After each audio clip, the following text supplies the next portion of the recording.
कि किसी के साथ अन्याय नहीं होगा।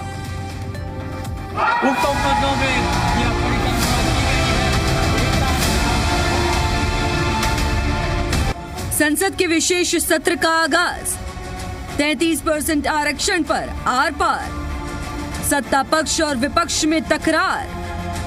संसद का विशेष सत्र शुरू हो गया है। बिल पेश होते ही सदन में हंगामा मच गया। कार्यवाही के दौरान विपक्ष के कई नेताओं ने परिसीमन बिल पर विरोध जताया। कांग्रेस सांसद गौरव गोगोई ने कहा कि हमारी पार्टी महिला आरक्षण के पक्ष में है, लेकिन इसे सरल कीजिए ताकि जब पारित हो तभी लागू हो जाए, इसे परिसीमन के साथ ना जोड़ें। कांग्रेस पार्टी महिला आरक्षण के पक्ष में है, पर कृपया महिला आरक्षण को आप सरल करिए ताकि महिला आरक्षण जिस समय कानून पारित हो उसी समय लागू हो जाए और 500 जो हमारे 543 है लोकसभा की जो वर्तमान जो हमारी ताकत है उस पर लागू हो जाए, उसको परिसीमन के साथ मत जोड़े। वहीं विपक्ष के सवालों पर केंद्रीय गृह मंत्री अमित शाह ने जवाब देते हुए कहा कि मुस्लिम महिलाओं के आरक्षण के लिए हमारा संविधान किसी भी धर्म के आधार पर आरक्षण की कतई मंजूरी नहीं देगा। मैं फिर से सरकार का संकल्प बताता हूँ कि धर्म के आधार पर मुस्लिमों को किसी भी प्रकार का आरक्षण गैर संवैधानिक है। मुस्लिम महिलाओं को आरक्षण की मान्यवर, हमारा संविधान किसी भी प्रकार के धर्म के आधार पर आरक्षण की कतई मंजूरी नहीं देगा। और मैं फिर से संकल्प सरकार का बताता हूं कि धर्म के आधार पर मुस्लिमों को किसी भी प्रकार का आरक्षण गैर संवैधानिक है, इसका सवाल ही पैदा नहीं होता। समाजवादी पार्टी सारी टिकटें मुस्लिम महिलाओं को दे दे, हमें कहां आपत्ति है। सदन में पीएम मोदी ने भी परिसीमन बिल पर अपनी बात रखी। पीएम ने कहा कि हमारे देश में जब जब चुनाव आया है उसमें महिलाओं को मिलने वाले इस अधिकार का जिसने विरोध किया है उसका हाल बुरे से बुरा किया है, कभी माफी नहीं मिली। मैं वादा और गारंटी देता हूँ कि इस बिल में किसी राज्य के साथ भेदभाव नहीं होगा, अनुपात भी नहीं बदलेगा। हमारे देश में जब से विमेन रिजर्वेशन को लेकर के चर्चा हुई है और उसके बाद जब जब चुनाव आया है तो हर चुनाव में महिलाओं को मिलने वाले इस अधिकार का जिसने विरोध किया है, जिसने विरोध किया है, देश की महिलाओं ने उन्हें माफ नहीं किया है। उनका हाल बुरे से बुरा किया है। जिन लोगों को इसमें राजनीति की बू आ रही है, मैं चाहूंगा कि वो खुद के परिणामों को पिछले 30 साल में देख ले। बहरहाल एक तरफ जहां विपक्ष महिला आरक्षण के समर्थन के साथ इसकी प्रक्रिया पर सवाल उठा रहा है, वहीं सरकार इसे न्याय संगत सुधार के रूप में पेश कर रही है। फिलहाल महिला सशक्तिकरण का ये बड़ा मुद्दा संसद से सड़क तक बहस का केंद्र बना हुआ है। ब्यूरो रिपोर्ट, जी मीडिया। तो चलिए चर्चा की शुरुआत करें। उससे पहले जो हमारे प्रश्न हैं उन पर नजर डाल लेते हैं, जिसमें सबसे पहला और बड़ा सवाल है, क्या प्रधानमंत्री के भरोसे के बाद परिसीमन का विवाद खत्म हो जाएगा? ये पहला प्रश्न है। दूसरा प्रश्न, क्या परिसीमन पर राज्यों की चिंता सही है? तीसरा प्रश्न, क्या महिला आरक्षण में जाति धर्म के आधार पर आरक्षण सही होगा? चौथा सवाल, क्या आरक्षण से महिलाओं की असली भागीदारी बढ़ेगी? पांचवा सवाल, समाजवादी पार्टी क्या चुनावी फायदे के लिए मुस्लिम महिलाओं का मुद्दा लेकर आई है?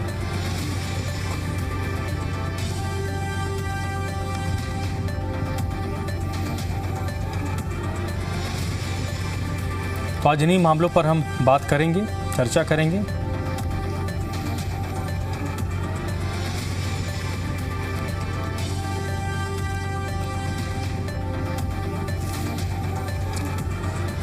तो चलिए सीधे रुख कर लेते हैं अपने मेहमानों का जो इस चर्चा में इस वक्त मेरे साथ जुड़े हैं। अनित सिंह हैं, प्रवक्ता हैं कांग्रेस पार्टी के, जो इस वक्त मेरे साथ जुड़े हैं। मीनाक्षी शर्मा जी, आम आदमी पार्टी की प्रवक्ता, भी इस वक्त मेरे साथ जुड़ चुकी हैं। मृगेंद्र चौधरी, राजनीतिक विश्लेषक हैं, जो मेरे साथ जुड़े हैं। भारतीय जनता पार्टी की तरफ से भी उनके नुमाइंदे थोड़ी देर में जुड़ेंगे। सबसे पहले मीनाक्षी शर्मा जी, आपके पास आता हूँ मैम, क्योंकि महिला वंदन, महिला आरक्षण की बात हो रही है और विशेष सत्र है।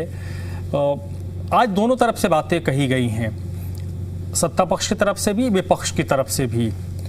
आम आदमी पार्टी भी इस को लेकर कुछ संशय में है, कुछ सवाल आम आदमी पार्टी की तरफ से भी उठाए जा रहे हैं। मोटे तौर पर जो विपक्ष की तरफ से आज बात कही गई, इस बिल में अमेंडमेंट के खिलाफ, के विरोध में कितनी सहमत हैं आप उससे? क्या सरकार जल्दबाजी में है, पॉलिटिकल माइलेज लेने की कोशिश हो रही है? क्या दक्षिण के राज्यों को नुकसान होगा, क्योंकि दक्षिण के राज्यों में इसको इशू बनाने की कोशिश हो रही है? देखिए धर्मराज जी, पहले तो मैं आपके चैनल के माध्यम से क्लियर कर दूं, किसी भी पार्टी को महिला आरक्षण बिल से कोई भी दिक्कत नहीं है। सभी चाहते हैं कि महिला आरक्षण बिल आए, और खासतौर से आम आदमी पार्टी तो शुरू से यही चाह रही थी कि महिला आरक्षण बिल लागू हो और महिलाओं को उनका अधिकार मिले। हम बिल्कुल पक्ष में हैं। हम तो कह रहे थे 2023 में ये जब बिल आया था तभी लागू क्यों नहीं कर दिया गया। आज 30 महीने बीत गए हैं, लेकिन आज तक इसे लागू नहीं किया गया है। पहले इसमें इन्होंने ये अड़चन लगाई कि भाई पहले हम परिसीमन करेंगे, हम जनगणना करेंगे, फिर उसके बाद, क्योंकि इसमें कानूनी दाव पेच है, उसके बाद ही हम लागू कर पाएंगे। लेकिन आज 30 महीनों में ऐसा क्या बदल गया कि इन्होंने कहा जी 2011 की जनगणना पर ही आधारित हम इस पर कर लेंगे और उसके बाद हम परिसीमन कर लेते हैं। आप मुझे बताइए कि 2026 तक परिसीमन हो जाएगा, सॉरी जनगणना हो जाएगी, तो फिर आप, और इलेक्शन है 2029 में, तो आज आप 2026 की जनगणना तक वेट क्यों नहीं कर रहे हैं फिर, जब आपने इतना वेट किया तो? और रही बात, अगर आप 2011 की जनगणना के हिसाब से करें तो फिर तो आप महिलाओं के अधिकारों का हनन कर रहे हैं, क्योंकि 2011 की जनसंख्या से लेकर आज 2026 में कम से कम 25 करोड़ बढ़ गई है। तो इस तरीके से तो महिलाओं का जो हक है वो छीन जाएगा। तो किस तरीके से आप उनके साथ अन्याय कर रहे हैं? तो ये तो बहुत बड़ा अन्याय है। महिलाओं के साथ आप कैसे कर सकते हैं? और मुझे एक बात बताइए, कह रहे 850 का आंकड़ा हम वो कर देंगे, कहाँ से आया है 850 का आंकड़ा? कौन सी कैलकुलेशन की है आपने जो 850 का आंकड़ा ला दिया है? हम तो कहते हैं अगर आपको ये लागू ही करना है, 33% भी लागू कर रहे हो, तो 453 पे करने में क्या दिक्कत थी आपको? जब 850 करोगे तब उस पे कर दीजिएगा। लेकिन आपकी मंशा ही नहीं है इसे लागू करने की। आपकी मंशा सिर्फ और सिर्फ अपनी राजनीतिक गणित को सही बैठाना है। आप सिर्फ अपने एसआईआर के माध्यम से और इस परिसीमन के माध्यम से, क्योंकि आपकी लोकप्रियता जनता में खत्म हो गई, अब आपको जनता चुनना नहीं चाहती, तो आप अपना गणित बैठा रहे हैं कि किस तरीके से आने वाले चुनावों में हम अपने वोट बढ़ा सके। इन्होंने सिर्फ और सिर्फ महिलाओं को वोट बैंक की तरह इस्तेमाल किया है। इन्होंने हमेशा महिलाओं को धोखा दिया है, सिर्फ महिलाओं को नारों की तरह इस्तेमाल किया है। लेकिन इन्होंने आज तक 12-13 साल हो गए इनकी उसको सरकार को, इन्होंने आज तक एक भी महिलाओं के लिए काम नहीं किया। आज तक मुझे आप बता दीजिए धर्मराज जी, 12 साल के अंदर कभी महिलाओं के अधिकारों के ऊपर चर्चा हुई है क्या? किसी भी सदन में बताइए, इतने सारे सदन बैठाए गए, इतनी विशेष सदन बैठाए गए, लेकिन किसी में भी महिलाओं के अधिकारों की चर्चा हुई कभी? आज महिलाओं के प्रति इतने अत्याचार बढ़ गए हैं, इतने रेप केसेस होते हैं, सब कुछ होता है, लेकिन आप बताइए कौन सा कानून लेकर आए हैं महिलाओं की सुविधा के लिए? उनको बताइए, एक भी कानून बता दीजिए जो उनके लिए लेकर आए। इन्हें महिलाओं से कोई लेना देना नहीं है, सिर्फ इन्हें अपनी चुनावी रोटी सेकनी है उसके ऊपर। इन्हें सिर्फ परिसीमन करना है और कुछ नहीं करना है। ठीक है मैम, आप मुझे हाँ मैम, मैं आता हूँ, आपके पास आता हूँ।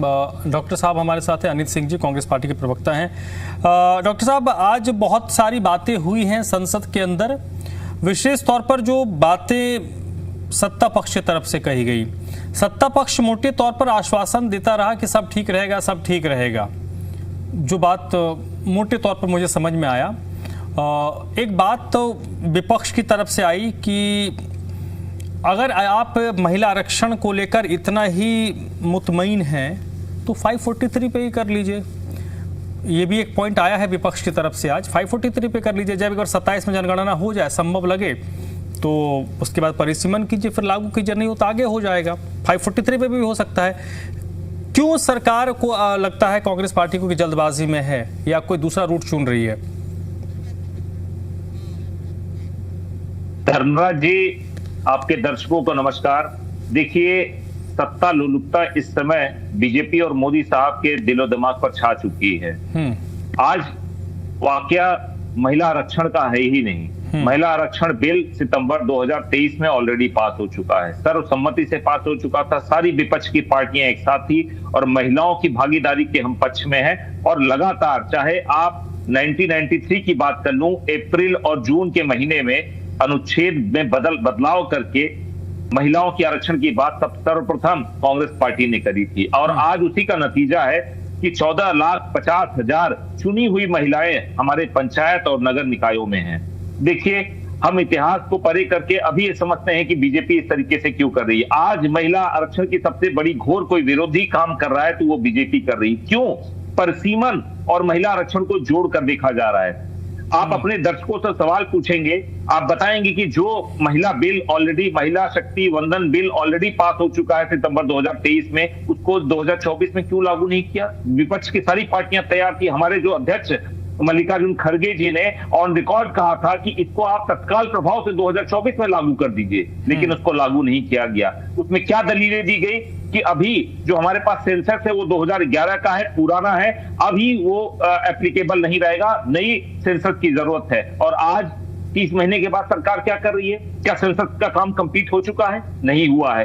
क्या सेंसस के बाद जो आप परिसीमन करेंगे उसके हिसाब से इसको लागू नहीं किया जा सकता था? इतनी जल्दबाजी क्यों है? 5 राज्यों के इलेक्शन चल रहे हैं। इलेक्शन के बीच में विपक्ष के सारे नेताओं ने कहा कि आप इलेक्शन के बाद कर सकते हैं, अभी बंगाल का चुनाव होना बाकी है। लेकिन जिस तरीके से 16, 17, 18 3 दिनों का स्पेशल सेशन बुलाया जाता है और 3-3 बिल इंट्रोड्यूस किए जाते हैं, बताइए, जब महिला आरक्षण बिल ऑलरेडी पास हो चुका है तो उसको फिर से रीइंट्रोड्यूस करने की क्या जरूरत है? जो भी लोकसभा और राज्यसभा की स्थिति रहेगी उसमें 33% अपने आप लागू हो जाएगा। लेकिन सरकार की नीयत में यहाँ पे खोट है। सरकार सिर्फ और सिर्फ, चाहे वो चीफ इलेक्शन कमीशन को एफआईआर से इम्यूनिटी देने की बात हो, चाहे एसआईआर हो, और चाहे अब उसी नई कड़ी में जिस तरीके से इलेक्शन की रिगिंग करने का काम इस समय परिसीमन के नाम पर करने की कोशिश करी जा रही है। मैं आपके माध्यम से पूरी जिम्मेदारी के साथ कहना चाहता हूं कि अब जो ये बदलाव किया जा रहा है संविधान में, उसमें 2/3 के नंबर से ये इसमें संविधान में बदलाव चाहते हैं और बाद में दक्षिण के राज्यों के जो नंबर ऑफ सीटें रहेंगी वो कम कर दी जाएंगी, क्योंकि वो पॉपुलेशन के अनुपात में नहीं है। ये सरकार की चाल है और हम इसका पुरजोर तरीके से विरोध करते हैं। मैं पूछना चाहता हूं कि कल जो प्रस्ताव दिए गए विपक्ष के नेताओं को और विपक्ष के सांसदों को, वो कल दोपहर में 3 बजे दिए गए, और आप उसमें कहीं पर भी बताइए कि 50% सीटें इंक्रीज करने की बात कही गई है होमोजेनियसली, कहीं नहीं करी गई है। धर्मराज जी, ये मिस इंटरप्रिटेशन है और लोगों को इस तरीके से सोशल मीडिया पे और मीडिया के अन्य तमाम चैनलों के माध्यम से लोगों को फीड करने की कोशिश करी जा रही है, जबकि ऐसा सरकार के प्रस्ताव में बिल्कुल है ही नहीं। और मैं आपके माध्यम से लोगों को आगाह करना चाहता हूं कि ये सरकार इस समय पूरे बैकफुट पर है और सिर्फ इलेक्शन की रिगिंग से ये सत्ता को बचाए रखने की कोशिश कर रही है। ठीक है, मेरे साथ इस वक्त मृगेंद्र चौधरी भी हैं जो राजनीतिक विश्लेषक हैं। मृगेंद्र जी, जो बात विपक्ष कह रहा है, और विपक्ष कोई हवाई बात नहीं कर रहा, विपक्ष जो बात कर रहा है वो कहीं ना कहीं ऑन रिकॉर्ड है, प्रमाणिक है। जब 2023 में ये बिल आया तो विपक्ष की तरफ से कहा गया कि इसको 24 में लागू कर दीजिए। उस वक्त कहा गया सत्ता पक्ष की तरफ से कि 24 में नहीं होगा क्योंकि सेंसस होगा, उसके आधार पर होगा। अब ऐसी क्या जरूरत पड़ी कि 2011 के सेंसस के आधार पर ही आप कर रहे हैं? वेट कर लेते।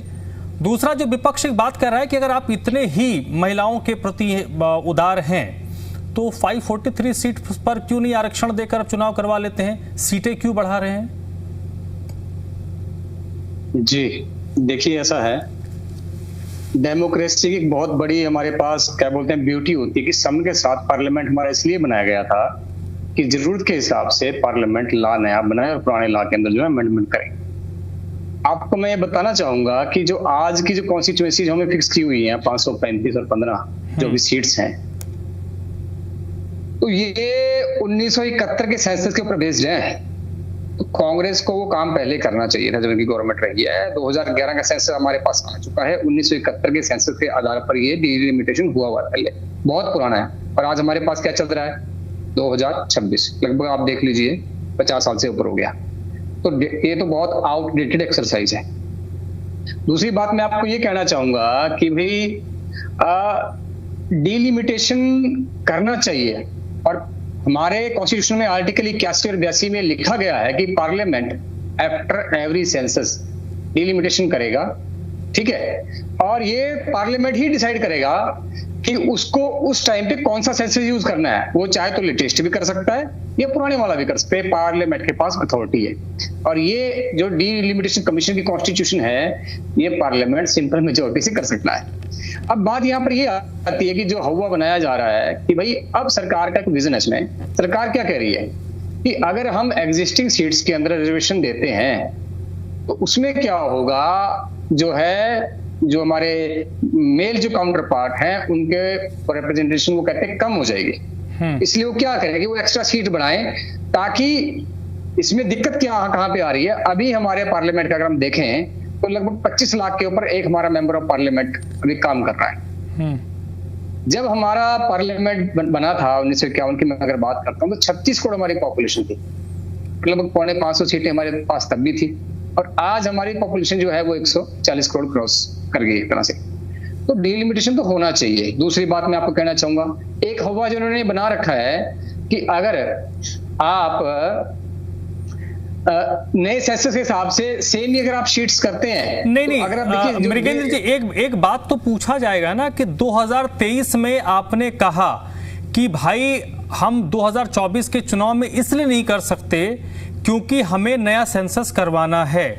2023 से 2026 में ऐसा क्या बदल गया कि अब आपको लग रहा है कि नहीं नया सेंसस नहीं, पुराने वाले में ही करेंगे? ये तो गवर्नमेंट की स्ट्रेटेजिक मूव है, टैक्टिकल मूव है, ये साफ सी बात है, ठीक है ना। नहीं आप जिसको स्ट्रैटेजी नहीं मृगेंद्र जी, आप जिसको स्ट्रैटेजिक मूव बता रहे हैं वो उसको तो फिर लोग कहेंगे कि आपका डर है, कि आपको लग रहा है कि बगैर हिसाब किताब लगाए हम नहीं जीतेंगे आगे, क्योंकि 2024 में से झटका लग चुका है, 400 240 पे आकर अटक गया।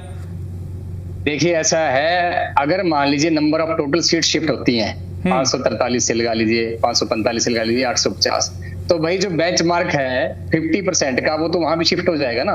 उल्टा गवर्नमेंट के लिए और कॉम्पिटेंट हो जाएगा जब आपको ज्यादा नंबर ऑफ पार्लियामेंट अपने आप देखिए, आपको 292 जिताना आसान है, या आपको लगा लीजिए अगर आपको 850 होता है तो उसका आधा लगा लीजिए, आप 450 के आसपास जाएगा।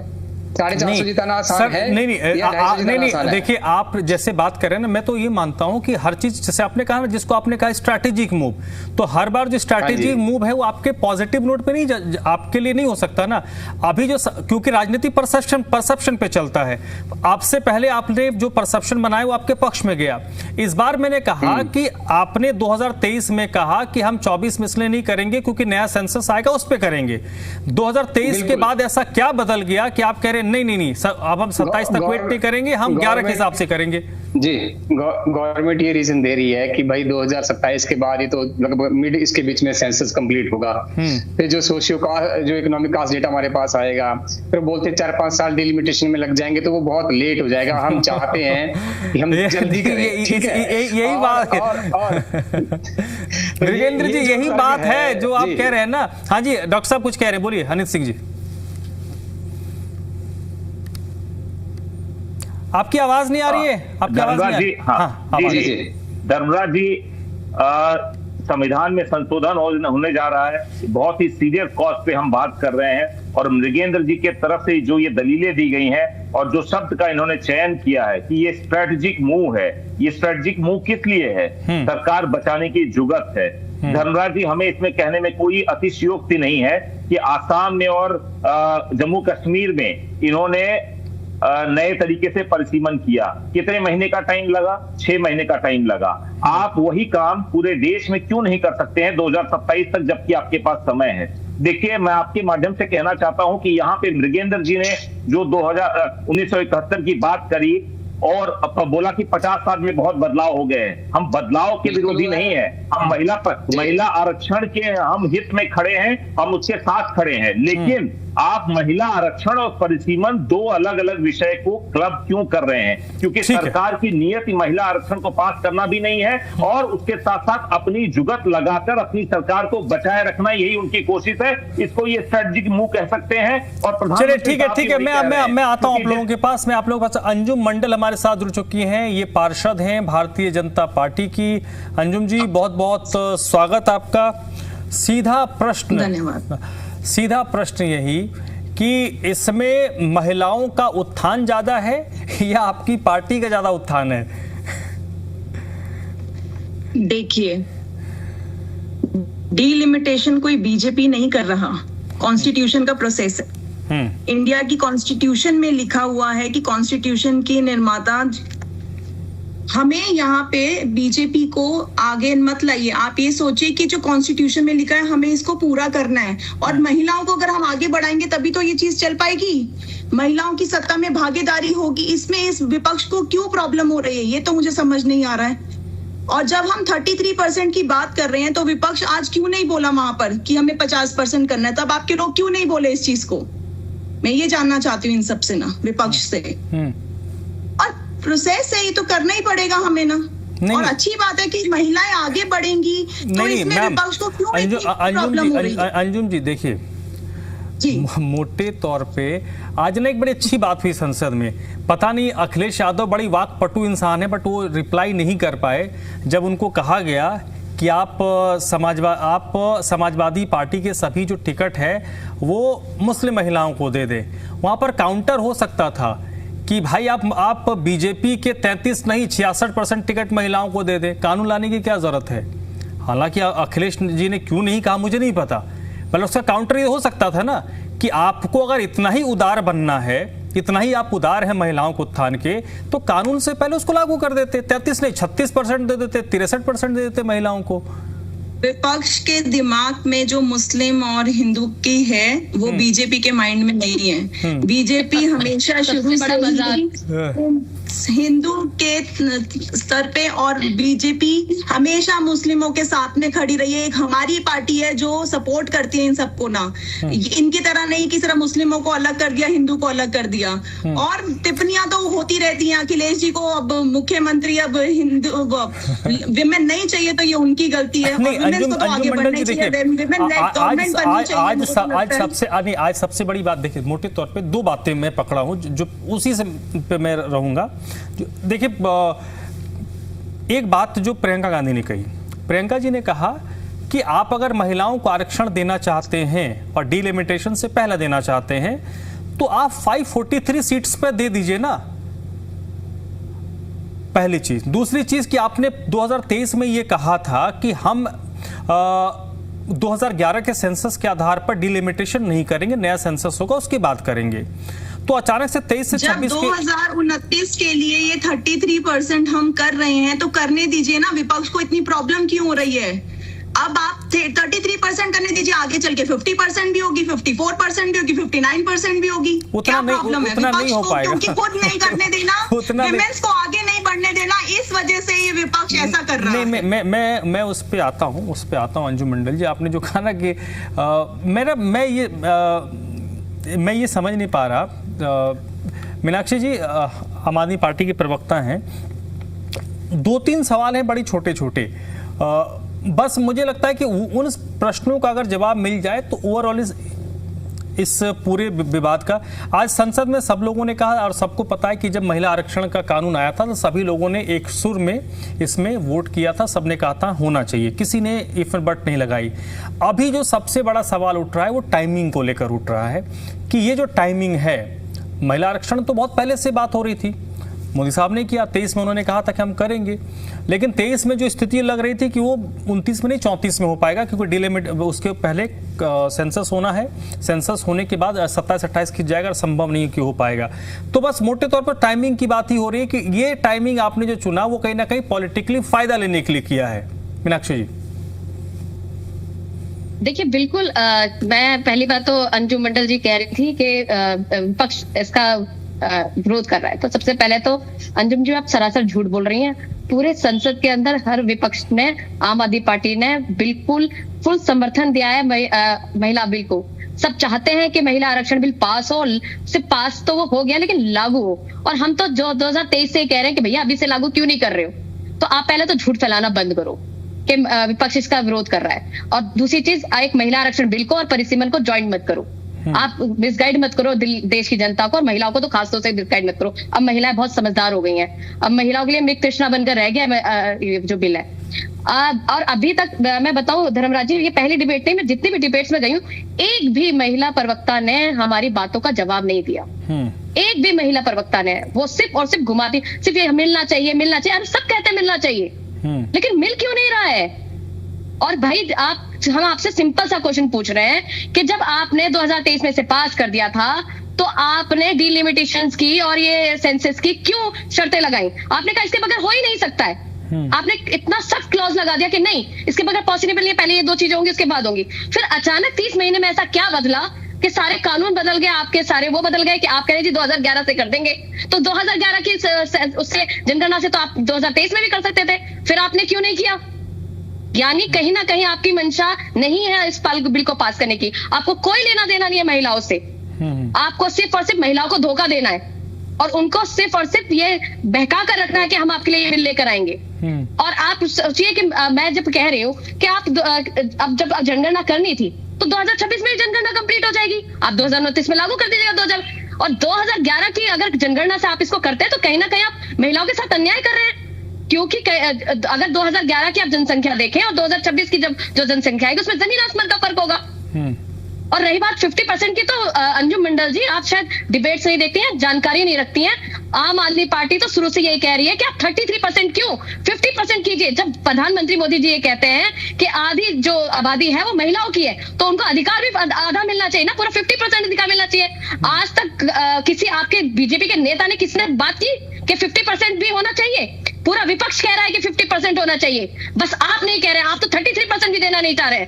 50% तो आप छोड़ दीजिए। मैं मीनाक्षी जी को ये कहना चाहती हूँ कि 33% के लिए तो अभी आप करिए ना, तो 50% तो अपने आप हो जाएगा।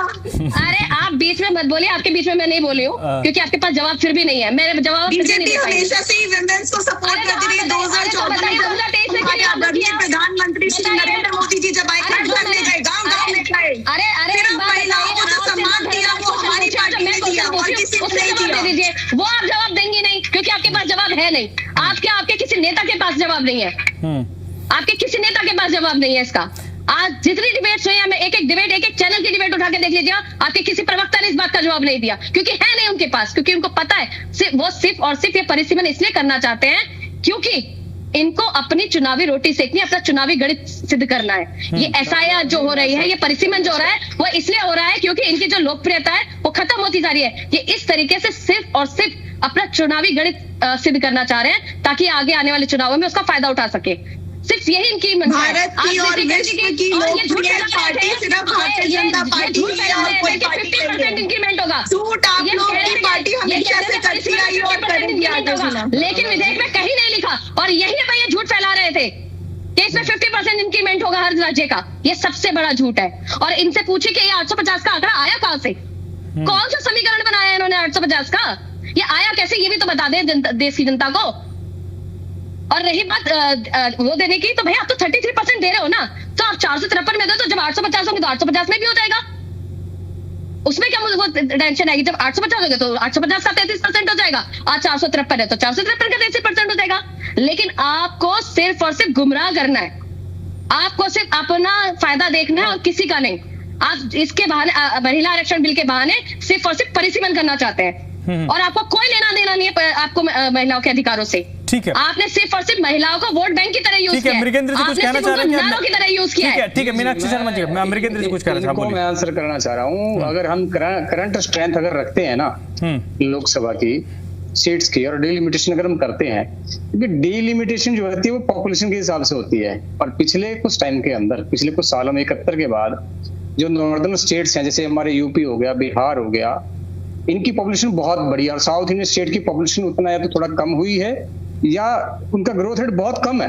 इससे क्या होगा, अगर हम डिलिमिटेशन कर देते हैं ना करंट सीट के ऊपर, तो इसमें तमिलनाडु की जो सीट है वो 39 से 32 पे आ जाएंगी और केरला की जो है 20 से 15 पे आ जाएंगी। उत्तर प्रदेश की सीट जो है वो 80 से 89 हो जाएगी और बिहार की जो सीट्स है वो 40 से 46 पे चली जाएंगी और राजस्थान की जो सीट्स है 25 से 30 पे चली जाएंगी। तो इससे क्या होगा, जो रेशियो मेंटेन है स्टेट्स का हमारे लोकसभा के अंदर, वो ग्रॉसली जो है डिसबैलेंस हो जाएगा। इसलिए सीट्स इंक्रीज करी जा रही हैं। तो सीट्स इंक्रीज करना गलत नहीं है, ठीक है, ये बिल्कुल ठीक है, ताकि रिलेटिव प्रोपोर्शन बना रहे। अब जो इन्होंने मुद्दा उठाया पार्लियामेंट में अपोजिशन ने कि भाई आप तो सीट बढ़ा रहे हो, इससे जो है साउथ इंडियन स्टेट्स की जो उनके साथ इनजस्टिस हो रहा है, ऐसा नहीं है। 1.012% जो है ऊपर नीचे हो रहा है वो एक्सेप्टेबल है। देखिए राउंड फिगर में नहीं होना चाहिए, पर अगर आप 545 में करते हो ना तो पॉपुलेशन जो है नॉर्दर्न इंडिया के इतने जो रेट्स है ज्यादा है, साउथ के कम है, तो उनके साथ जैसे मैंने आपको बोला है अभी कि जो तमिलनाडु की सीट है 39 से 32 पे चली जाएंगी, केरला की 20 से जो 15 पे चली जाएगी, है ना। आता हूं डॉक्टर साहब, आता हूं। तो इसलिए सीट तो बनानी पड़ेगी अगर आपको डिलिमिटेशन करना है। उससे पहले या तो जो है सरकार क्या करे, आज की जो स्ट्रेंथ है उसमें 33% दे दे, ठीक है, वुमेन को, जैसे अपोजिशन बोल रहा है। मगर अगर आपको डिलिमिटेशन करना है तो सीट्स तो आपको बनानी ही पड़ेगी, इसमें कोई दो राय नहीं है। फिर आपको उसके हिसाब से चलना पड़ेगा। एल साहब ऐसा कर सकते कि आज इसमें आप 133, इसमें आप 33, ठीक है। कुछ डॉक्टर साहब कुछ कह रहे हैं, अनित जी, अनित साहब जी। धर्मराज जी, देखिए, जब आंकड़ों का विश्लेषण करते हैं तो मेघेंद्र जी बहुत ही पार्शियल हो जाते हैं, शायद उनको समझ नहीं आया। नहीं, सुनिए सुन लीजिए, आपने जो डाटा तो डाटा करूंगा। और कई बार ऐसा भी होता है कि समझकर भी गलत आगे प्रोपोगेट किया जाता है। मैं इनको बता दूं कि 1971 में एक अनुच्छेद में परिवर्तन करके जो प्रोपोर्शनेट रिप्रेजेंटेशन था हर स्टेट का, उसको फ्रीज कर दिया गया था। जो इनकी अभी तक ये बता रहे थे कि ऊपर नीचे हो जाएगा, वो होना पॉसिबल नहीं है। और 2001 में 25 साल के लिए बीजेपी की गवर्नमेंट ने उसको 25 साल के लिए डेफर आगे बढ़ा दिया था और कहा था कि ऐसा करना देश के सामाजिक स्वास्थ्य के साथ खिलवाड़ करना होगा। दूसरी बात मैं कहना चाहता हूं कि अगर मोदी सरकार यही प्रोपोर्शनेट ग्रोथ को ही ध्यान देना चाहती है और जिन राज्यों में जितनी सीटें उसी प्रोपोर्शन में अगर वो सीटें बढ़ाना चाहती है, तो जो कल प्रस्तावना सारे के सारे सांसद सदस्यों को भेजा गया है उसमें 850 का नंबर क्यों नहीं लिख दिया इन्होंने?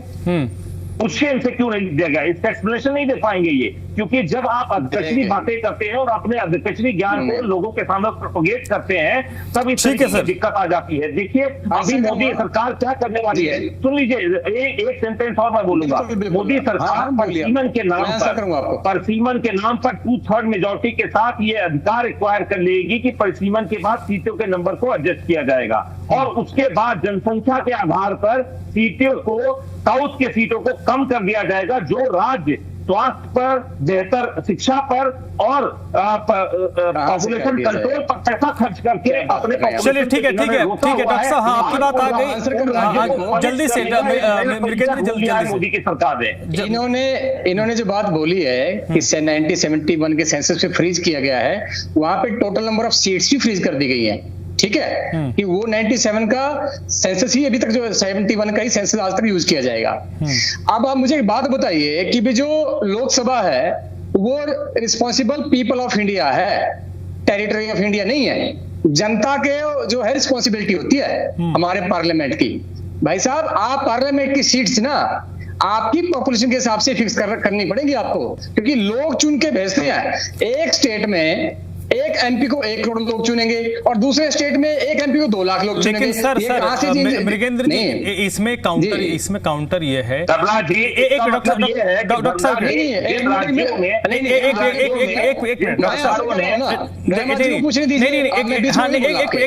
मृगेंद्र जी उन्हीं के वो जो बोलेंगे वही मैं कह रहा हूँ। आज से कुछ साल पहले, आज से लगभग 25-30 साल पहले मेरे गांव में दीवारों पर लिखा होता था, हम दो हमारे दो बच्चों की हस्ती से कटे जीवन मस्ती से, ठीक है। ये सब नारेबाजी लिखी, ये सब, रुक जा भाई, ये सब सारी बातें लिखी जाती थी। प्रश्न ये है कि जब ये इस तरीके की बातें लिखी जाती थी, केंद्र सरकार की तरफ से, स्वास्थ्य मंत्रालय की तरफ से ऐसी बातें कही गई, उसके बाद पूरे देश में उसको इम्प्लीमेंट किया गया। कुछ राज्यों ने उसमें अच्छा, उस नीति को अपनाकर अच्छा परफॉर्म किया, किसी ने खराब परफॉर्म किया। अब मेरा सवाल यह है कि जिन लोगों ने अच्छा काम किया, क्या इसके जरिए उनको आप सजा दे रहे हैं, उनकी सीटें कम करके, क्योंकि प्रतिनिधित्व उनका कम हो जाएगा? तो इसीलिए जो है, अगर आप देखिए, ये जो डिलिमिटेशन के ऊपर फ्रीज लगाया गया था ना, ये इसी चीज को प्रमोट करने के लिए किया गया था कि लोग पॉपुलेशन को इंक्रीज ना करें, बट हुआ वैसा नहीं है। अब क्या दिक्कत है, अगर हम सेम सीट्स में दोबारा से डिलिमिटेशन कर देंगे, क्योंकि कानून तो ये कहता है ना कि आपको पॉपुलेशन के हिसाब से ही जो है डिलिमिटेशन करनी पड़ेगी, तो उसका जो एक अल्टरनेटिव सरकार ने ये निकाला है कि अगर सरकार सीट्स बढ़ाती है तो उस केस में हर स्टेट को लोगों के ऊपर जो है पर 14 लाख जो है इसका मतलब है उत्तर प्रदेश, बिहार, राजस्थान, मध्य प्रदेश, गुजरात, यहाँ जिसने झंडा गाड़ लिया, केंद्र में सरकार बना लिया उसने, नहीं, जो टोटल आप समझे आप समझे नहीं ना। अगर मान लीजिए यूपी की अभी 80 सीट है और वो 100 हो जाती है और तमिलनाडु की 40 है, तो देखिए यूपी की 20% बढ़ी है, तो तमिलनाडु भी अप्रोक्सीमेट 20% बढ़ रही है। यानी जो आपका शेयर है सरकार बनाने में वो सेम का सेम मेंटेन रहने वाला है। ये तो मैं बात कह रहा हूँ आपको कि आपका जो शेयर है गवर्नमेंट बनाने में वो डाउन नहीं जाना चाहिए। उसका केवल एक ही तरीका है, या तो आप अपने सिटीजन को रिलोकेट करिए। ठीक है, मैं इसके दूसरे पहलू पे आता हूँ। मैं एक लाइन बोलूंगा, उसके बाद मैं क्लोज करूंगा। या तो आप अपने सिटीजन जो है जहां हायर पॉपुलेशन है वहां से लोअर पॉपुलेशन में आप रिलोकेट करिए, कोई दिक्कत नहीं है, या फिर आपको इस हिसाब से प्लानिंग करनी पड़ेगी कि हर स्टेट का जो शेयर है वो डाउन नहीं जाना चाहिए, उसके लिए आपको इंक्रीज करना ही पड़ेगा। धर्मराज जी चलिए ठीक है, हाँ कुछ क्या डॉक्टर साहब जल्दी से। धर्मराज जी, मैं ये कहना चाह रहा हूँ कि मृगेंद्र जी अभी क्या लॉजिक दे रहे थे और लास्ट में उनके क्या सेंटेंस का मतलब निकलता है वो बिल्कुल विरोधाभासी है। उनके मतलब के हिसाब से पहले जब यूपी की पॉपुलेशन बढ़ती है तो वहां पे नंबर ऑफ सीट बढ़नी चाहिए, तमिलनाडु में कम होना चाहिए। फिर बार में ये कह रहे हैं कि प्रोपोर्शन के हिसाब से सेम रहना चाहिए। ये इनका जो कंफ्यूजन है ये परसिस्टेंट है और ये गवर्नमेंट के ऊपर से नीचे तक सारी हायरार्की में यही है। देखिए मैं बताना, अरे मृगेंद्र जी चुप रहिए, सुनिए। मृगेंद्र जी आप सुनिए, लोगों को आप समझा नहीं पाएंगे अपना कंफ्यूजन। सुनिए, मैं धर्मराज जी ये बताना चाहता हूँ पूरी जिम्मेदारी के साथ, धर्मराज जी मैं पूरी जिम्मेदारी के साथ ये बताना चाहता हूँ कि जिस तरीके से जो स्टेट ने अच्छा परफॉर्म किया उसको अंडरमाइन करने का प्रयास किया जा रहा है सिर्फ इस बिना पर क्योंकि उनको वहां। चलिए सर, मैं अब आता हूँ, इसके दूसरे नोट पे बात करेंगे। बड़ी अपडेट आ रही है, देखिए मैं आता हूँ इस पे आता हूँ सर, आप दोनों अपनी अपनी बातों पे अड़िग हैं, मैं आता हूँ। इसके एक और नज़रिए पे हम बात करेंगे, उस पर बहुत कम बात हो रही है। अभी तो लड़ाई झगड़ा वाले मुद्दे पे ज़्यादा बात हो रहा है, लेकिन उस पर जिस विषय पे मैं बात करूंगा वो भी बड़ा महत्वपूर्ण है। दिल्ली एनसीआर की हम बात कर रहे हैं, तो दिल्ली एनसीआर की हवा एक बार फिर से ख़राब हो गई है और एयर क्वालिटी इंडेक्स बढ़ा है। दिल्ली का जो AQI है वो 226 हो चुका है, जिसके बाद दिल्ली एनसीआर में जो ग्रैप 1 की पाबंदियां हैं उसको इम्पोज किया गया है, लागू किया गया है। ये लागू क्यों होता है? जब एयर क्वालिटी इंडेक्स 200 के ऊपर जाता है तब जो CAQM है उनकी तरफ से पाबंदियां इम्पोज की जाती हैं और क्योंकि प्रदूषण का स्तर बढ़ा है, 226 हुआ है, तो ग्रैप 1 की जो प्रतिबंध हैं, जो पाबंदियां हैं उसको लागू कर दिया गया है। हवा की क्वालिटी अब ख़राब की श्रेणी में पहुंची है और ये तब है जब अभी पीछे 4-5 दिन पहले तक बारिश हुई है, तब मौसम बहुत अच्छा था, लेकिन 4-5 दिन सप्ताह भर गुजरे हैं जब बारिश नहीं हुई है। उसके बाद स्थिति यह है कि एक सप्ताह के अंदर दिल्ली की हवा एक बार फिर से प्रदूषित हो गई है, ख़राब हो गई है और नतीजा ये हुआ है कि ग्रैप की जो पाबंदी है, ग्रैप का जो पहला स्टेज है उसको इम्पोज किया गया है, लागू किया गया है। एक बार फिर से अपनी चर्चा की तरफ हम लौटते हैं और अब मैं इस विषय के दूसरे मुद्दे पे आता हूं। अंजुम जी, आपके पास आता हूं सबसे पहले। गांव देहात में क्या होता है ना, जहां पे मुखिया सरपंच चुने जाते हैं वहां पर एक टर्म चलता है कि ये MP बोलते हैं हमारे यहाँ पे, क्योंकि हमारे यहाँ सरपंच नहीं होता, मुखिया होता है। MP का मतलब होता है मुखियापति, सरपंच होता है सरपंच पति, क्योंकि वो रोटेशन में होता है, एक बार मेल एक बार फीमेल। मैं ये समझना चाहता हूँ कि आपको लगता है कि स्वतंत्र भारत में जिस तरीके से राजनीति में पलटी है, क्योंकि at the end of the day BJP हो, कांग्रेस हो, आम आदमी पार्टी हो, XYZ कोई भी पार्टी हो, वो जब किसी उम्मीदवार को टिकट देती है तो विनेबिलिटी फैक्टर देखती है। अगर किसी इलाके का कोई आदमी है जिसके पास, या कोई राजनेता है या कोई परिवार है जिसका अपना प्रभुत्व है, वो तो चाहेगा कि मुझे टिकट ना मिले, मेरे परिवार से किसी महिला को टिकट दो अगर वो रिजर्व सीट हो गई तो ऐसे में आपको, क्योंकि अगर पॉलिटिकल पार्टीज इतनी अच्छी होती, इतनी उदार होती, तो नियम कानून बनने से पहले ही वो टिकटों में आरक्षण दे जाती कि भैया नहीं, हम लोग टिकट बांट रहे हैं, हमारे टिकट में 30-35% महिलाओं को फिक्स टिकट है, वो हम देंगे। वो तो आप करते ही नहीं। टिकट बांटने के वक्त आप जातिगत आकलन देखते हैं, आप क्षेत्र का आकलन देखते हैं, आप विनेबिलिटी फैक्टर देखते हैं। तो जब कानून बन जाएगा उसके बाद भी तो ये सारे फैक्टर देखे जाएंगे।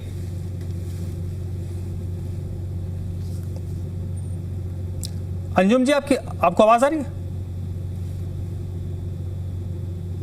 जी, तो देखिए, ऐसा है कि जब हमारी गांव देहात में जब सरपंच कहते हैं कि जो एमपी कहते हैं कि हमें बनना है, हम महिलाओं को हम क्यों आगे आने दें, या वहां की कोई और महिला खड़ी होने के लिए लायक नहीं है। मैं ये चीज बोल दूं कि महिलाएं एक ऐसी हैं जो हर चीज में सशक्त हैं और आगे देश को बढ़ाने के लिए, आज आप देखेंगे पूरे देश में महिलाएं हर फील्ड में हैं, चाहे साइंस हो, चाहे टेक्नोलॉजी हो, चाहे बैंकिंग हो, चाहे एंटरप्रेन्योरशिप हो, महिलाएं तो आगे बढ़ेंगी ही ना, काम करेंगी। और आज भारतीय जनता पार्टी पूरे विश्व में हर पॉलिसी मेकिंग में आगे है और गवर्नेंस में आगे है, बढ़ चढ़कर आगे बढ़ रहा है। तो महिलाओं को आगे बढ़ने का मौका देना चाहिए।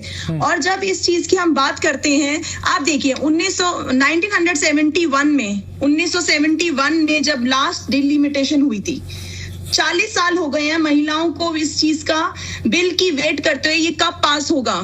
तो मुझे लगता है, जो मैं मीनाक्षी दीदी से यही कहूंगी कि आपकी पार्टी के वहां पे जो विपक्ष में बैठे हुए हैं उनको बोलिए 33% को सपोर्ट करें। आज आप सपोर्ट करेंगे महिलाओं के, महिला को सपोर्ट करना चाहिए। हम तो कह रहे 50% दो, हम तो कह रहे 50% दो। 33 पे तो हार करिए, 50% तो दीदी होगा। हम तो 50% तो कह रहे आज से लागू करो, 50% तो करेंगे लागू। हम तो करिए, जो आपके वहां पे विपक्ष बैठे हुए हैं उन्हें बोले चलता है कि 33% आपने तो करिए, जानकारी हैं आप तो जानकारी कह रही है। आपके वहां पे विपक्ष ने जो बोला है वहां पे हामी कोई भी नहीं भर रहा है कि कोई भी हामी नहीं भर रहा है। आम आदमी पार्टी शुरू से ही महिलाओं के अधिकार के लिए कहती आई है कि भैया महिलाओं के हक में नहीं खड़ी हुई है। जब 2000 में ये पास हुआ था, हमने तो कहा था तभी लागू कीजिए, आपने नहीं लागू किया। आपने कहा कि नहीं, हम तो जनगणना कराएंगे, हम तो बीजेपी कर रही है, तो इतनी प्रॉब्लम क्यों हो रही है? मीनाक्षी आम आदमी पार्टी को भी और कांग्रेस को भी सपोर्ट करना चाहिए इसको। आप सिर्फ महिलाओं को धोखा दे रहे हो, आप धोखा नहीं दे रहे हो ना। अरे आपसे बताओ, 30 महीने से धोखा ही तो देते आ रहे हैं आपको, और आज तो आपने अप्रूव भी कर दिया। अंजुम जी, मीनाक्षी जी, मैं जिस मुद्दे पे बात कर रहा हूं, मुझे लगता है कि वो भी बड़ा सीरियस इशू है, उस पर भी बात होनी चाहिए। राजनीति में एंट्री बड़ी मुश्किल होती है। आम आदमी पार्टी में कुछ लोग दिख जाते हैं क्योंकि नई पार्टी है, और नई पार्टी जब बनी थी उसमें बहुत सारे प्रोफेशनल छोड़ के आए, तो उनको मौका मिला, विधायक भी हो गए, सांसद भी हो गए, पदाधिकारी भी हो गए। लेकिन अब जैसे जैसे पार्टी बड़ी हो रही है, तो जो पारंपरिक पार्टियां हैं उनके रंग में भी वो ढल रही है। मसला ये है कि महिला की पॉलिटिक्स में एंट्री स्मूथली कैसे हो, पहली चीज। दूसरी चीज कि कानून बना देने से क्या पूरा माइंडसेट पॉलिटिकल पार्टीज का बदल जाएगा? क्योंकि जब आप टिकट बांटोगे तो आप तो सबसे पहले पॉलिटिकल पार्टी विनेबिलिटी फैक्टर देखती है ना। आप तो ये नहीं कर सकते दिल्ली में बैठ के आपने तय कर दिया कि फलाना को टिकट दे दो। आप ये देखोगे ना कि ये जीत सकती है महिला या नहीं जीत सकती, या फिर जो वहां पे पावरफुल आदमी है, विधायक हो या सांसद हो, जो भी है, उसकी तो पूरी कोशिश होगी कि मेरे ही दायरे वाला कोई किसी को पार्टी टिकट दे, क्योंकि मैं जितवा दूंगा। अब पार्टी भी देखेगी कि जितवा सकता है तो उसको दो टिकट। मीनाक्षी जी, तो देश के अंदर सक्षम महिला, हमारी जो महिलाएं हैं वो हर फील्ड में बेहतर से बेहतर रिजल्ट दे रही हैं, और पुरुषों से बेहतर रिजल्ट दे रही हैं, और उनसे ज्यादा मेहनत कोई नहीं कर सकता, उनसे अच्छा मैनेजमेंट कोई नहीं कर सकता। पहली बात तो ये, तो आप ये कहना बंद कीजिए कि महिलाएं सक्षम नहीं है, तो इसलिए उनको आगे नहीं बढ़ाया जा सकता। ये किसने बोला? नहीं, ये किसने बोला? नहीं, आप ये कह रहे हैं ना कि महिलाएं सक्षम नहीं है, उनके हस्बैंड के। अरे सुनिए, नहीं देखिए, सुनिए धर्मराज जी, सुनिए। नहीं, आपने मेरी पूरी बात को 1 मिनट, आपने पूरी मेरी बात को 180 डिग्री में घुमा दिया। आप बोले मैं कुछ ना बोलूं। मैंने ये कहा आपकी पार्टी नहीं, आम आदमी पार्टी का यही काम है। देखिए, मैं ऐसे एक मिनट रुक जाइए। आपने सुनिए, आपने मेरे सवाल को बहुत गलत। अंजुम जी रुक जाइए। आपने मेरे सवाल को बहुत गलत तरीके से इंटरप्रेट किया है, और मैं ऐसी जगह पे हिट करूंगा उसके बाद आपको जवाब नहीं मिलेगा। इसलिए मैं बहुत मर्यादित होकर बात करता हूं, बिलो द बेल्ट नहीं जाता, लेकिन आपने मेरी बात को बिलो द बेल्ट घुमाया। मैंने ये कहीं नहीं, एक मिनट, मैंने ये कहीं नहीं कहा, सुनिए, मैंने ये कहीं नहीं कहा कि महिलाएं सक्षम नहीं है। मैंने ये कहा कि अगर मेरे जिले में मेरी जिले की सीट लोकसभा, मैम सुनिए, नहीं आप सुनिए, आप ढंग से नहीं, आप अच्छे से सुनिए। अगर मेरे जिले की सीट या पंजाब में अभी विधानसभा चुनाव है ना, वो अगर भविष्य में कभी आपकी पार्टी रिपीट हो जाती है 27 में, उसके बाद वहां पर लोकसभा का चुनाव होगा, जो मंत्री होगा आपके वहां का वो चाहेगा कि मेरे कॉकस का कोई हो या उसके परिवार की अगर वो सीट है, अगर वहां से विधायक बना है तो चाहेगा मेरी बहन बन जाए, मेरी बेटी बन जाए, मेरी पत्नी बन जाए। आजकल यही होता है ना, यही तो होता है ना, ऐसे लोग तो बनते हैं विधायक सांसद कि भाई सीट रिजर्व हो गया, पति को सजा हो गई तो पत्नी बन गई, ऐसे तो बनते हैं अब तक। और ये मैंने कहीं नहीं कहा कि महिलाएं डिजर्व नहीं करती हैं। बिल्कुल धर्मराज जी, मैं आपकी बात को डिनाई नहीं कर रही हूँ। बिल्कुल आज सिनेरियो ऐसा ही है कि बहुत सारी पॉलिटिकल पार्टीज है जो जहां पर सक्षम महिलाओं को छोड़कर जो पुरुष है उनकी पत्नियों को टिकट दे दी जाती है। मैं इस बात से डिनाई नहीं कर रही हूँ। मैं बात ये कह रही हूँ कि हमारी पार्टी, स्पेशली मैं अगर अपनी पार्टी की बात करूं तो हमारे यहाँ हमारी महिला कार्यकर्ताओं को जो मेहनती है, जो सक्षम है, उनको मौका दिया जाता है। मैं आपको एक चीज और बताती हूँ, जब बात हो रही थी नियत की, आपने कहा कानून, तो कानून तो खैर बनना ही चाहिए, इसमें कोई दो राय नहीं है। लेकिन मैं अब नियत की अगर मैं बात करूं, आज 2023 में ये लागू पास हो गया था, लेकिन उन्होंने कहा जी कानून है और ये अड़चन है, फलाना अड़चन है, इसे हम लागू नहीं कर सकते हैं, ये है वो है, 10 चीजें उन्होंने सिखा दी जो कि आज झूठी भी साबित हो गई। सबको पता चल गया कि सिर्फ और सिर्फ बहाने थे और कुछ नहीं थे। लेकिन मैं ये कहना चाहती हूँ, इस 30 महीने में बहुत सारे इलेक्शन हुए, अगर इनकी नियत थी तो इन्होंने 33% महिलाओं को टिकट क्यों नहीं दी इतने सारे इलेक्शंस में? लोकसभा के इलेक्शन गया, कई राज्यों में विधानसभा के इलेक्शन गए, लेकिन फिर भी 33% महिलाओं को टिकट नहीं दी, क्यों? आपको तो एग्जाम्पल क्रिएट करना चाहिए था ना कि हम महिलाओं के साथ हैं। हम देखिए 33%, हम ठीक है अभी कानूनी अड़चन आ गई, कोई बात नहीं, लेकिन हम अपनी पार्टी में से लागू कर रहे हैं। लेकिन ये कभी हो ही नहीं सकता क्योंकि ये महिला विरोधी पार्टी है, ये महिलाओं के लिए कभी नहीं सोचती है। और आज भी जो मैं आपको कहना चाहूंगी, मेरे को कहते हुए बड़ा दुख होता है कि आज भी जो हमारी बीजेपी में महिलाएं नेता हैं, उनको नेतृत्व नहीं करने दिया था, आज उन्हें पपेट की तरह देखा जाता है। आज देखिए कि आप सोचिए कि कितने सारे महिलाओं के साथ अत्याचार होते हैं, खुद उनकी पार्टी के नेता इतने सारे अत्याचार करते हैं, लेकिन किसी भी महिला सांसद का, किसी भी महिला नेता का मुंह तक नहीं खुलता। वो महिलाओं तक के लिए आवाज तक नहीं उठा सकती है। तो आप लोग नहीं कह सकते कि वो लोग गलत है। पार्टी भी नहीं उठाती, अभी तो संसद में बैठी है।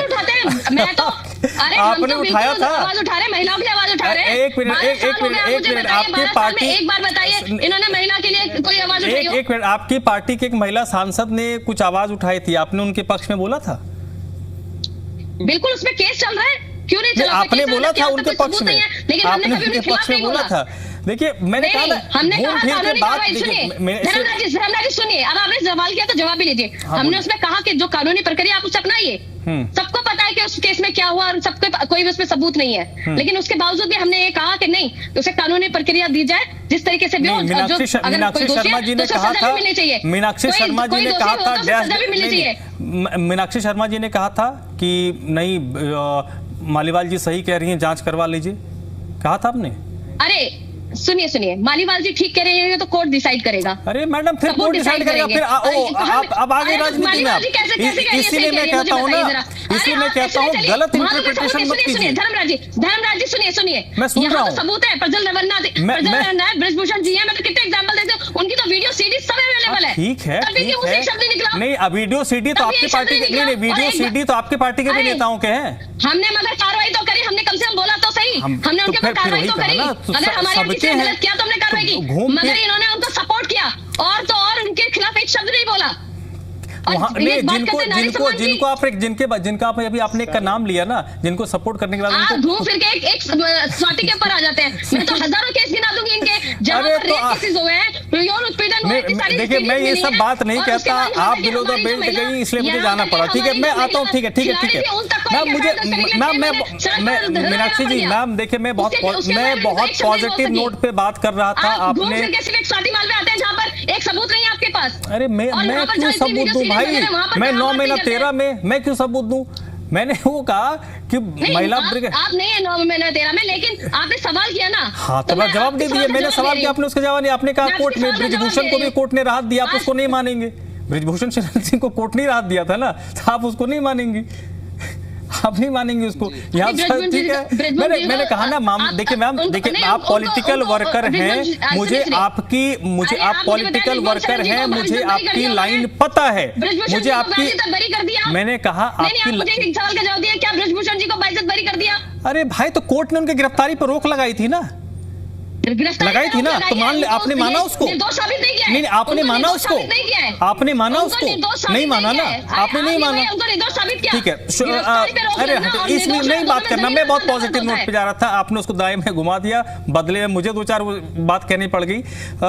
अनित सिंह जी, मैं ये आता हूं सर कि देखिए, कानून जरूरी है, सब लोग इसका सब इस बात को मुतमईन करते हैं कि ऐसा होना चाहिए, लेकिन सवाल तो ये पूछा जाएगा ना सर कि कानून बनने के बाद भी जो भागीदारी महिलाओं की होनी चाहिए पॉलिटिकल पार्टी में, आज अगर मान लीजिए किसी बड़ी कंपनी में कोई महिला 4 लाख 5 लाख के पैकेज में काम कर रही है, 40-50 लाख रुपए सालाना है, वो चाहेगी कि मैं अपने सोसाइटी के लिए कुछ करूं, पॉलिटिकल पार्टी के तौर पे एंट्री करूं और करके मैं चुनाव में लड़ जाऊं, जीत जाऊं, क्या उसके लिए रास्ता आसान है?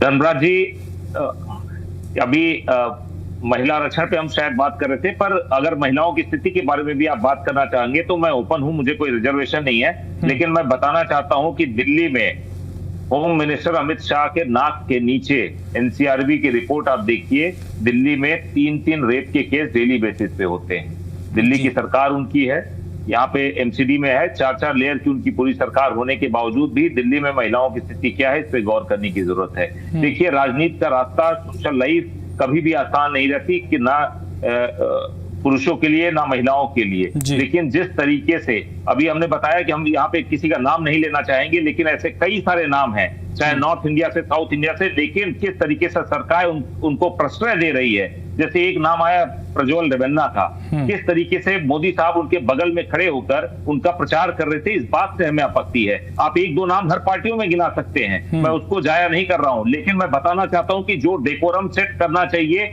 यहाँ के प्रधानमंत्री के तौर पर पार्टी जो सत्ता में है वो क्या कर रही है, उसे हमें काबिले गौर समझने की जरूरत है। देखिए, महिलाओं की स्थिति लगातार एक चिंताजनक पोजीशन में है और खासतौर के बीजेपी रूल स्टेट में इस तरीके की दिक्कतें काफी सारी हैं। नाम मैं नहीं लेना चाहूंगा फिर से, क्योंकि आप फिर से दूसरी पार्टियों के भी नाम लेना शुरू कर देंगे, उससे हमारा जो डिबेट का डिस्कोर्स है वो बदल जाएगा। लेकिन मैं बताना चाहता हूं कि जो स्टैंडर्ड सेट करना चाहिए सरकार की तरफ से वो नहीं हो रहे हैं। महिलाओं की स्थिति लगातार बदतर होती जा रही है, चाहे वो शिक्षा का मसला हो, चाहे स्वास्थ्य का मसला हो, लगातार प्रोपोर्शनेट बजट लगातार कम होते जा रहे हैं। सारी की सारी जो भी चाहे वो अति पिछड़ी जातियां हो और चाहे महिलाएं हो, उनकी हालत हमेशा बुरी होती जाएगी। ठीक है सर, अगर जो समय कम है, कवरेज कम होता जाएगा। डॉक्टर साहब मृगेंद्र जी, मैं सीधे टू द पॉइंट, क्या महिला आरक्षण कानून लागू होने के बाद महिलाओं की पॉलिटिक्स में एंट्री बिल्कुल स्मूथ हो जाएगी, उनको टिकट्स मिलने लगेंगे, वो विधायक सांसद बनने लगेंगी? जी देखिए, ऐसा है, टू द पॉइंट इसमें मैं आपको 3 बातें बताऊंगा। आज का जो वर्ल्ड है उसमें 3 तरह के महिलाओं के आरक्षण होते हैं राजनीति के अंदर। पहला होता है कि जो डेवलप्ड कंट्री है, जिसमें Sweden, Norway, south Africa, Australia, France, Germany, UK, house of common भी आता है। इनमें क्या होता है, पॉलिटिकल पार्टी के अंदर ही जो है वुमेन रिजर्वेशन है। स्वीडन में 46% है, नॉर्वे में 46% है, यूके में 35% है, फ्रांस में 38% है। वहां पर महिलाएं का जो होल्ड है ना, फैक्टर ऑफ प्रोडक्शन यानी लैंड के ऊपर और जहां से इनकम आती, चाहे इंडस्ट्री है चाहे बिजनेस, उसके ऊपर अच्छा है, वो सक्षम है और विल स्किल और जो नॉलेज है वो बहुत अच्छी है, क्योंकि लोग पढ़े लिखे हैं, अपने राइट्स के प्रति जागरूक हैं, तो लोग इक्वली डेवलपमेंट में जो है पार्टिसिपेट करते हैं। दूसरा जो मॉडल है वो है कि हम पार्लियामेंट में ही रिजर्वेशन दें, जो अभी बहुत कम है, कुछ अफ्रीकन कंट्री में है या फिर साउथ अमेरिकन कंट्री में है। जल्दी सर, उसके देखिए टाइम थोड़ा सा मैं टेक्निकली आपको आंसर दे रहा हूं। नहीं जल्दी दीजिए, समय नहीं है, समय नहीं, जल्दी से। तीसरा मॉडल है कि आप जैसे पाकिस्तान में 60 सीट रिजर्व्ड है और बांग्लादेश में 50 है, कि जितनी पॉलिटिकल पार्टी को सीट मिलती है उतने % सीट जो वुमेन जो है। मृगेंद्र जी, मुझे दाएं बाएं हटा, अरे छोड़िए, मैं आंसर भी आता हूं। दाएं बाएं हटाते हैं, देश में ये बात ऐसी है, नहीं दाएं बाएं नहीं, मैंने आपको बताया ना, दाएं बाएं नहीं वो पृष्ठभूमि है कि जब तक हम डेवलप होंगे ना तब तक हमें ये मिडिल पाथ लेना पड़ेगा जो हम ले रहे हैं। आप देखिए, जैसे SC को रिजर्वेशन मिली थी ना, तो उस समय में कुछ जो उस समय जो जनरल कैटेगरी के लोग थे या जो सक्षम थे, उन्होंने अपने बंदों को फिट किया, पर समय के साथ वो सक्षम हुए और उनका विरोध हुआ और आज वो मेन स्ट्रीम में आ गए। इसी प्रकार से जो आज महिलाएं हैं, चाहे वो किसी बाहुबली है, बहन है, जो मर्जी है, मगर वो संसद में तो आएंगी। चलिए सर, उस बाहुबली की जो बेटी है और चलिए कल को उस बाहुबली की जो बेटी और बेटा है ना, उन दोनों में नेचुरल कंपटीशन हो जाएगा, तो बेटी आगे आएगी क्योंकि सीट। चलिए ठीक है, समय के साथ आगे जाएगा, ये जरूरी है। चाहती हूँ, हाँ जी जानजिम जी जल्दी से मैं ये कहना चाहती हूँ कि नारी शक्ति वंदन अधिनियम को महिलाओं की सत्ता में भागीदारी होगी, पॉलिसी मेकिंग में उनकी इन्वॉल्वमेंट होगी, कब होगी, गवर्नेंस में महिला आएंगी। चलिए बहुत बहुत शुक्रिया। भागीदारी होगी, सभी पॉलिटिकल पार्टी इसके लिए तैयार भी हैं, लेकिन टाइमिंग को लेकर जो सवाल खड़े हो रहे हैं अभी बहुत महत्वपूर्ण है। बहुत बहुत शुक्रिया आपका अंजुम जी, मीनाक्षी जी आपका भी बहुत बहुत शुक्रिया, अनित सिंह जी आपका भी बहुत शुक्रिया, मृगेंद्र चौधरी जी आपका भी बहुत बहुत शुक्रिया। छोटे से ब्रेक रुकेंगे, मैं लौटते हैं।